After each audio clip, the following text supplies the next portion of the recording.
He is a third-year Smackoff competitor and already coming off back-to-back top fives. That's how good he is.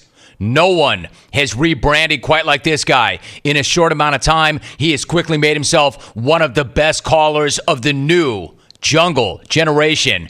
Back-to-back top fives. Looking to build on that right now. We go to Wisco.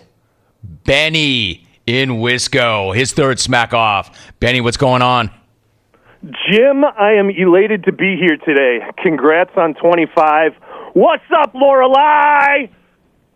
Great call, Rick. Rick's going to celebrate by getting someone to dump his well-documented bucket of urine over his head like a coach getting an unhealthy dark yellow Gatorade bath. And then he's going to wrestle a few rounds with his goo-goo doll. Rick, you're a teacher whose classes serve as a JUCO for kids looking to make the jump to the local McDonald's drive-thru. And is there any doubt that a bunch of white, crusty spit gathers in the corner of Sean the Cablinasian's mouth when he calls? Hey, Shawnee, here's a timeline we can all agree on. You should have stayed gone longer. And Vic, man, I hope Stucknut forgot to hit record on that BS. I mean, you could actually hear zeros getting added to your Stucknut odds every time you tried to land a punchline. And my guy Jeff in Southfield, let's face it, dude, that call will forever be known as the diarrhea of a wimpy kid. Lenny Dykstra's dentures thought that call stunk. Now, speaking of wimpy kids, thanks in advance to Brad and Corona and Lef and Laguna for canceling each other out this year.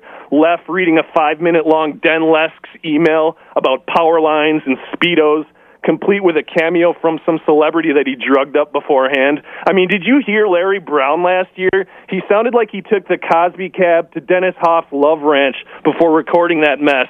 Tell those clones to stop calling me. He sounded more like Larry Odom or Larry in Naples. And, of course, Brad's going to come in and hit the board with a lot of anteater smack before yelling a show soundbite over and over again. Brad, last year you requested a bunch of people tell you how your ass tastes in your typical goofball voice. Great stuff, by the way. It's writing like that really sets you apart from a button on Lil Alvy's computer, you robot clown hybrid. You're like what would happen if Johnny Five from Short Circuit and Sprinkles the Clown had a love child and abandoned it in front of a bad joke shelter. But you answered your own question, Brad, in your cute little Speedo that sure enough, Tyler was right back by your hammock. Well, with that logic, your ass tastes like Tyler and Edmonton's greasy head of hair. Now, Jim, I've never been big on gimmicks or cameos. My bread and butter has always been creativity and originality. That being said, I have a buddy here who has a strange knack for going into great detail about certain physical characteristics, and he wanted to share a few words about Tyler's hair. So without further ado, friend of the program, a man from Illinois named Darren. Darren? Thank you, Benjamin. Tyler, you put more product in your hair than Glenn Plake. Darren, who the hell is Glenn Plake? Well, that's that tricky skier guy from the 80s with the greased-up mohawk that did all the daffies and back scratchers. You remember him, Ben? Canadian furniture stores and Uber drivers refer to Tyler as the Edmonton Oiler because of the slick he leaves wherever he puts his head. Tyler walks into a beauty salon and sits between Gladys and Mona in one of them blue hair chairs. You know the ones. They got that plastic salad bowl that flips over to sit on top of your head. The employee saying, "Hey, I know you. Aren't you Kurt Orban's granddaughter?" Before filling that bowl with Vaseline and pizza and flopping the damn thing onto his dome. Tyler, when you get your hair washed, do you have to get in line behind all the other British Petroleum pelicans and wait your turn for the volunteer to run Dawn dish soap through that nest? Every chair in Brad and Corona's house has a snail trail on it from having your head back down by his butthole. All right. That'll do, Darren. Darren, you're as strange and idiotic as you are handsome. Now, on the subject of greaseballs, Mike in Indy won himself something like 9 Masterbuilt smokers over the last year. Mike, they're smokers, not space heaters.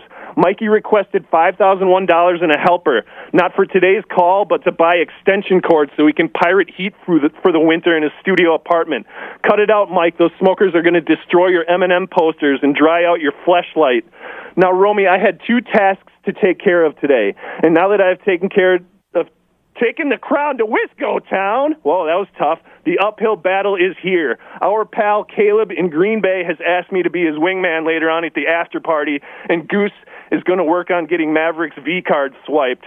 So hopefully we can run into some, shall we say, morally casual lady clones this afternoon and get Mr. Big Chest Laura laid.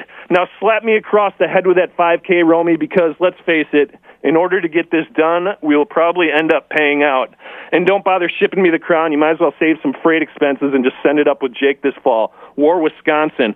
And Brad, a little after-party advice for you tonight. Bottomless mimosas is a drink promotion, not a dress code. Have fun at Hennessy's chugging beer out of Luis and Palmdale's prosthetic leg while Silk Bra sings Beach Boys karaoke. Jim, that's all the time I got to make my Smackoff call today.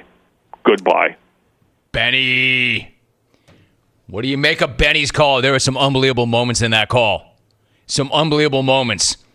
Was there a strategic error in the middle of that call? I don't know. Let's see. Nice job, Ben. Man, Ben's got serious game. Parts of that is as good as it gets.